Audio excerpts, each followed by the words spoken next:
So what Jesse's doing right now is he's hooking our gauges up to nitrogen. And we'll go ahead and flush one end to the other. New Schrader valves. New Schrader valves for our lines. But we're not going to install them yet. We have two open valves right now. Which one's the high, which one's the low? The high. Oh, blue. Blue. On the Blue's machine. the low. The top one. Huh? Which one's which? High, low? Yes.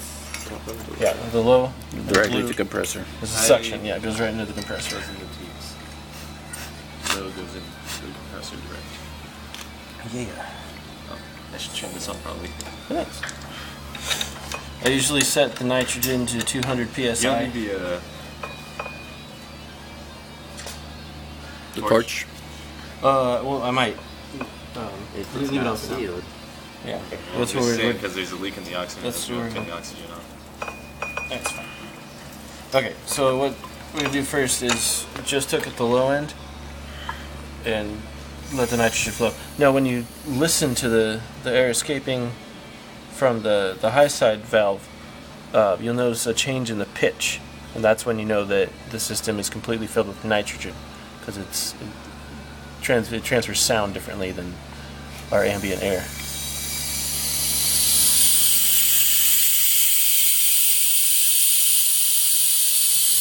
You hear a change?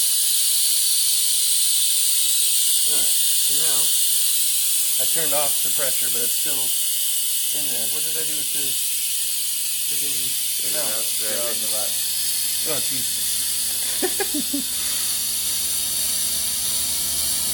So while it's still exhaling, if you will, plug it up. That way it's just nitrogen. Now, there still may be nitrogen or ambient air inside the box. The way we get that out is by flushing the this. You do this. Hook up the high side. Open that valve up a little bit, just a little bit. Then you can pop off your low side valve.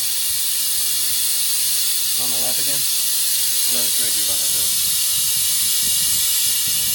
And again, while it's exhaling, you may not notice the change in the thick on this one, because there's so much nitrogen already in the system. So we go ahead and plug it up. Nitrogen's still flowing into the system. Now we listen for leaks. Good. Now both Schrader valves are in. Our system's completely sealed. We can crank open our gauges at 200 psi and then let it all settle. Let it all Stabilize. achieve dynamic equilibrium. Yes, Professor. And so I think we're doing pretty good right now. I can't hear any leaks, but the way we'll check from here, so we'll go ahead and close our gauges up, and then you just watch them. You can see that it's slightly above the first mark after 200, so it's slightly above that. So typically I'd walk away for 15-20 minutes, come back and look at it. If it's still in that same spot, we're pretty good.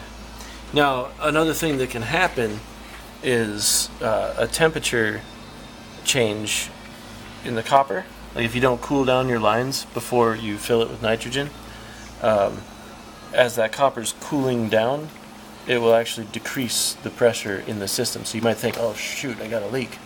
But what's happened is just the temperature of the system is decreased. So if that does happen, just pop open your gauges again, let it achieve equilibrium again, and then close them up and come back when you know that it's going to be the same temperature. And that's it.